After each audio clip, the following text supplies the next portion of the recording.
Welcome aboard, fellow enthusiasts, as we embark on another incredible video. Hello, YouTube friends. Join us as we unravel the mysteries surrounding Alnwick. Alnwick is a market town in Northumberland, England, of which it is the traditional county town. The population at the 2011 census was 8,116. The town is on the south bank of the River Aln, 32 miles south of Berwick-upon-Tweed and the Scottish border, 5 miles inland from the North Sea at Alnmouth and 34 miles north of Newcastle upon Tyne. The town dates to about AD 600 and thrived as an agricultural centre. Alnwick Castle was the home of the most powerful medieval northern baronial family, the Earls of Northumberland. It was a staging post on the Great North Road between Edinburgh and London. The town centre has changed relatively little, but the town has seen some growth, with several housing estates covering what had been pasture and new factory and trading estate developments along the roads to the south. Let's now zoom in on history and uncover the hidden gems that lie within. The name Alnwick comes from the Old English wick dairy farm, settlement and the name of the River Aln. The history of Alnwick is the history of the castle and its lords, starting with Gilbert Tyson, written variously as Tyson, and de Tesson, one of William the Conqueror's standard-bearers, upon whom this northern estate was bestowed. It was held by the de Vesey family, now spelt Varsi, a name found all over south-east Northumberland for over 200 years, and then passed into the hands of the House of Percy in 1309. The castle was founded as a timber structure by Ivo de Vesey in about 1096. In 1136 it is first recorded as being captured by David I of Scotland. In 1147, Alnwick Abbey was founded for Premonstratensian canons, a short distance west of the castle. At about the same time, the castle was rebuilt in stone. At various points in the town are memorials of the constant wars with the Scots, in which so many Percys spent the greater part of their lives. A cross near Broomhouse Hill across the river from the castle marks the spot where Malcolm I of Scotland was killed, during the First Battle of Alnwick in 1093. At the side of the broad shady road called Ratton Row, leading from the West Lodge to Bailiff Gate, a stone tablet marks the spot where William the Lion of Scotland was captured during the Second Battle of Alnwick in 1174 by a party of about 400 mounted knights, led by Ranulph de Glanville. Holm Priory, outside the town walls in Holm Park, the Duke of Northumberland's walled estate, was a friary founded in about 1240 for the Carmelites by William de Vesey. It is said that the site was chosen for some slight resemblance to Mount Carmel where the order originated. In 1314, Sir John Felton was governor of Alnwick. During the 14th century the Percys did extensive work on the castle, adding new towers in the outer wall, strong gates to the wall and keep, and new domestic apartments. After the Percys challenged King Henry IV, the king moved against their castles, taking Alnwick in 1403 despite its improvements. In winter 1424, much of the town was burnt by a Scottish raiding party. Again in 1448, the town was burnt by a Scottish army led by William Douglas, 8th Earl of Douglas, and George Douglas, 4th Earl of Angus. Following these setbacks, in the 15th century both monastic houses gained defensive towers and the town was walled. In addition to the threat from Scotland, Alnwick was heavily contested in the Wars of the Roses. It was held for Henry VI until the Lancastrian collapse of 1461, when it fell to Edward IV. That winter the Lancastrians recaptured it, but in July 1462 the Yorkists retook it. By the autumn the Lancastrians were again in possession, and quickly came under Yorkist siege. Despite Franco-Scottish reinforcements, the Lancastrians abandoned the castle to the Yorkists in January 1463, though by May they had regained it through betrayal. On 23 June it was surrendered to the Yorkists for the final time. According to historian Dan Spencer, this made Alnwick the most besieged place in the country in the Wars of the Roses. Sir Thomas Mallory mentions Alnwick as a possible location for Lancelot's castle Joyous Gard. In the English Reformation, monastic life at Alnwick came to an end, with both Alnwick Abbey and Hulme Priory being suppressed in 1539. Shortly after, the Percys also left Alnwick to decay, only resuming residence in the mid-18th century. Since then the Percys have remained at Alnwick.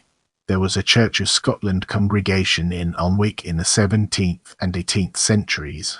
A Royal Air Force distribution depot was constructed at Alnwick during the Second World War with 4 main fuel storage tanks, total capacity 1,700 tons, and road and rail loading facilities.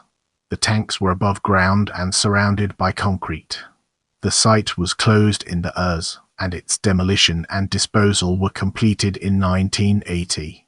The Alnwick bypass takes the London-Edinburgh trunk road around the town. It was started in 1968. Moving forward, we'll be taking a closer look at geography. Alnwick lies at 55.417. The River Aln forms its unofficial northern boundary. Welcome to the next segment, where we explore governance and its significance in our journey. Historically, the town was partly within the Bamberg Ward and Coquettle Ward and later included in the East Division of Coquettle Ward in 1832. Alnwick Town Hall was the home of the Common Council of Alnwick.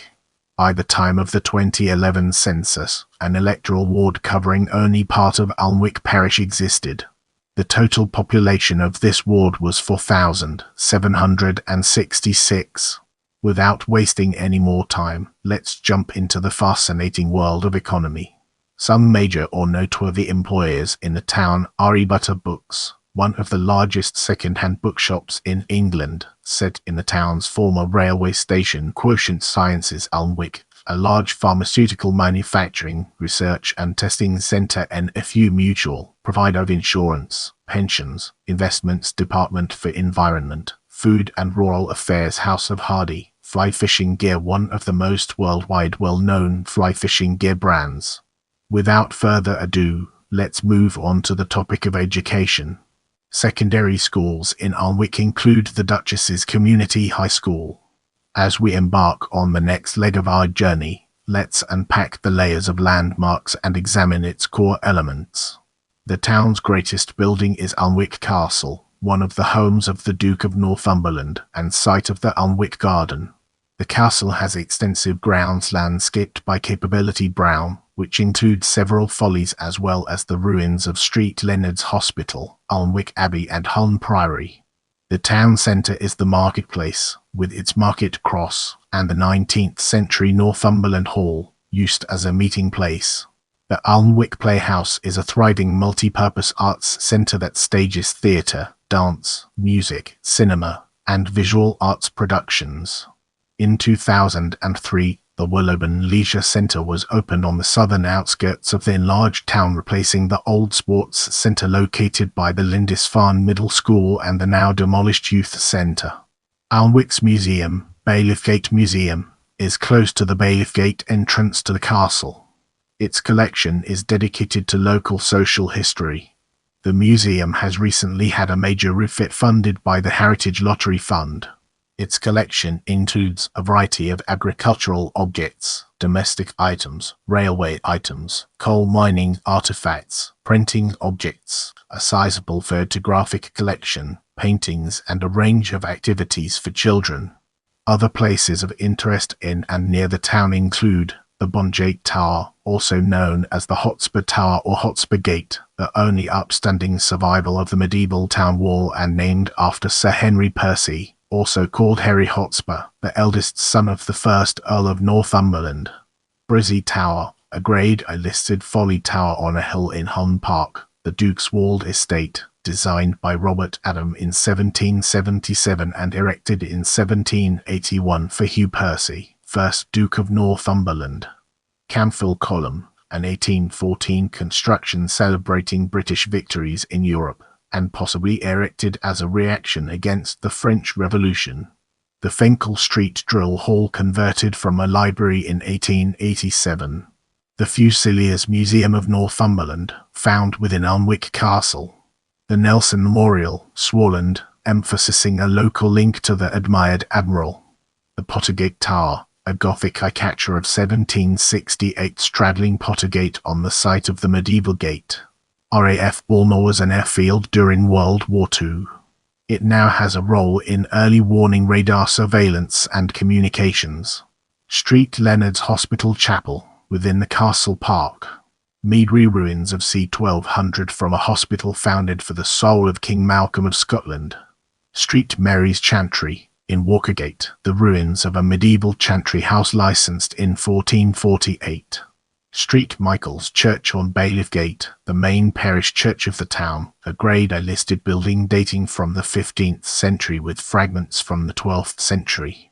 The tenantry columnwork in the style of Nelson's column, 83 foot tall and topped by the Percy lion, the symbol of the Percy family, designed by Charles Harper and erected for Hugh Percy, 2nd Duke of Northumberland in 1816 in gratitude to the Duke.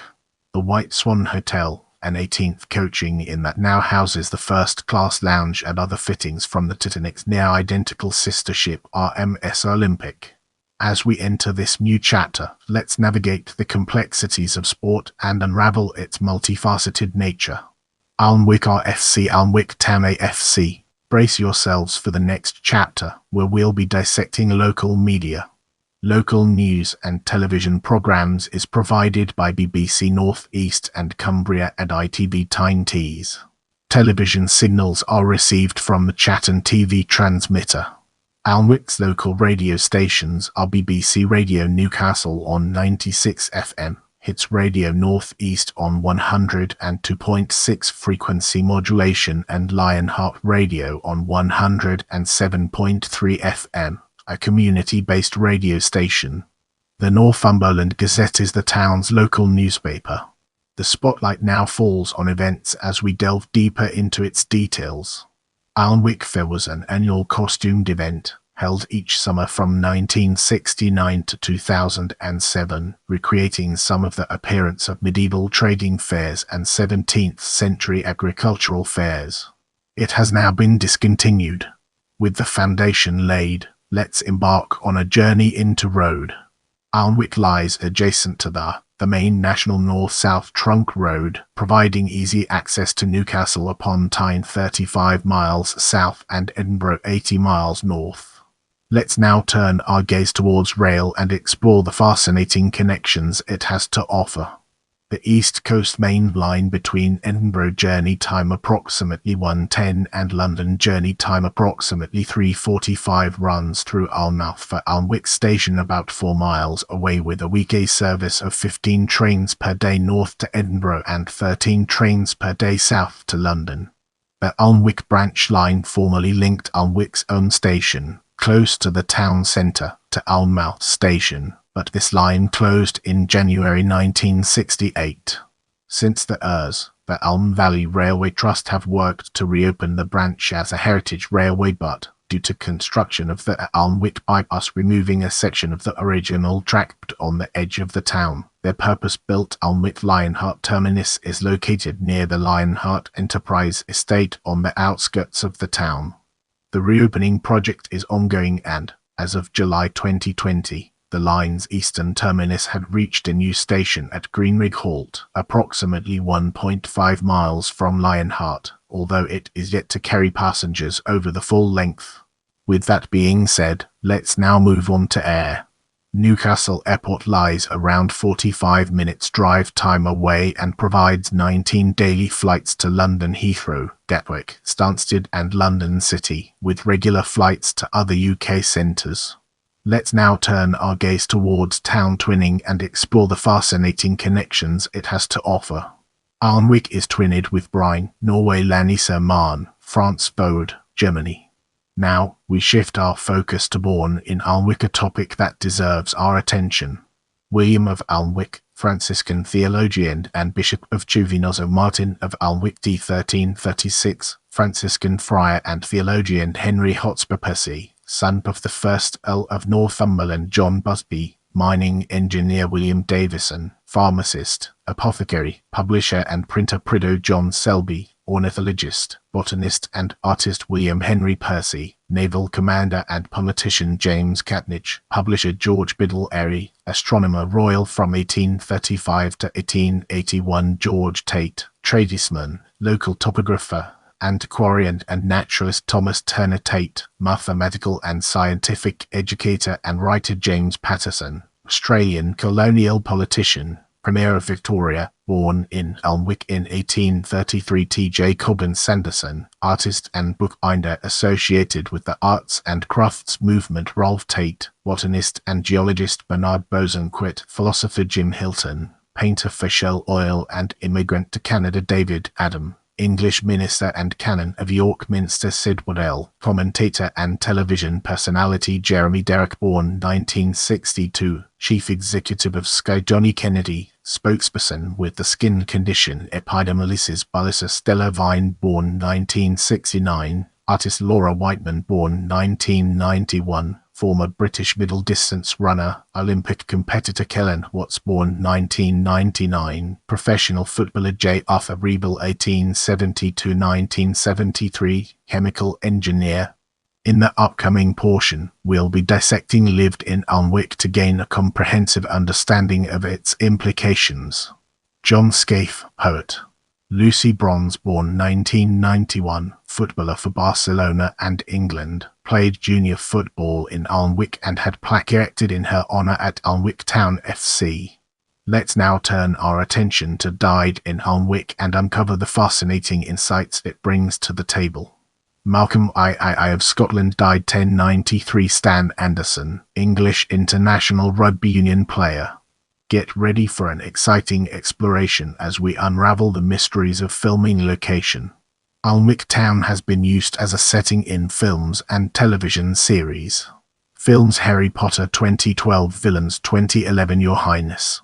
Television Treasure Hunt episode, Northumberland 1987, Spender 1998, 2011 Histories Mysteries episode, Doomed Sisters of the Titanic 1999, 2011 All Over the Place episode, Tree Houses, Buses and Pie Eating. 2011 All Over the Place episode, Scary Castles, Teapots and Onion Eating. 2011-2013 The Other Child 2014 Vera, ITV Murder Mystery, Series 4, Episode 1, On Harbour Street 2014-2015 Vera, ITV Murder Mystery, Series 5, Episode 3, Muddy Waters filmed a scene in Alnwick's marketplace. The filming took place while the market was going on and was not staged for the episode, except for 2 stalls that were created just for the episode. 2013 Tales from Northumberland with Robson Green episode, More Tales from Northumberland with Robson Green, Industrial Heritage 2015-2018 The Heist 2012 Chris Tarrant, Extreme Railways episode, Chris Tarrant, Railways of the Somme 2019. As we transition to the next segment, let's unravel the mysteries surrounding freedom of the town and gain a fresh perspective. The following people have received the freedom of the town of Alnwick: Beatty, 2019 Adrian Irons, 12 November 2021 William Bill Huguenin, 18 March 2022. If you enjoyed this video, don't forget to give it a thumbs up and subscribe to my channel.